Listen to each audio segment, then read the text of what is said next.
আসসালামু আলাইকুম ওরহমতুল্লাহি অবরকাতু।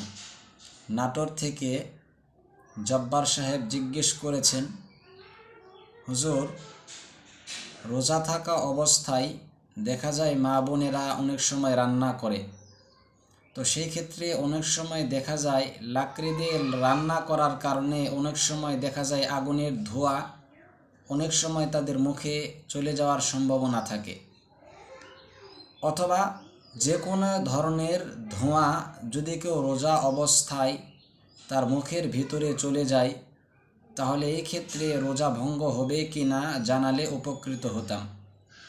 মাশাআল্লাহ ভাই, অনেক সুন্দর একটি প্রশ্ন করেছেন। ভাইয়ের প্রশ্নের উত্তর হলো, যদি কেউ রোজা থাকা অবস্থায় ধোঁয়া ইচ্ছাকৃতভাবে খায়, যে কোনো ধরনের ধোঁয়া হোক, চাই আগুনের ধোঁয়া হোক, অথবা ঔদের ধোঁয়া হোক, অথবা কয়লের ধোঁয়া হোক, অথবা যে কোনো ধরনের ধোঁয়া হোক, যদি কেউ রোজা অবস্থায় ইচ্ছাকৃতভাবে ধোঁয়া খায়, তাহলে তার রোজা নষ্ট হয়ে যাবে। আর এই মাসআলাটিকে বিস্তারিতভাবে উল্লেখ করা হয়েছে ফতোয়ায়ে শামী ৩ নং খণ্ড ৩৬৬ নং পৃষ্ঠায়।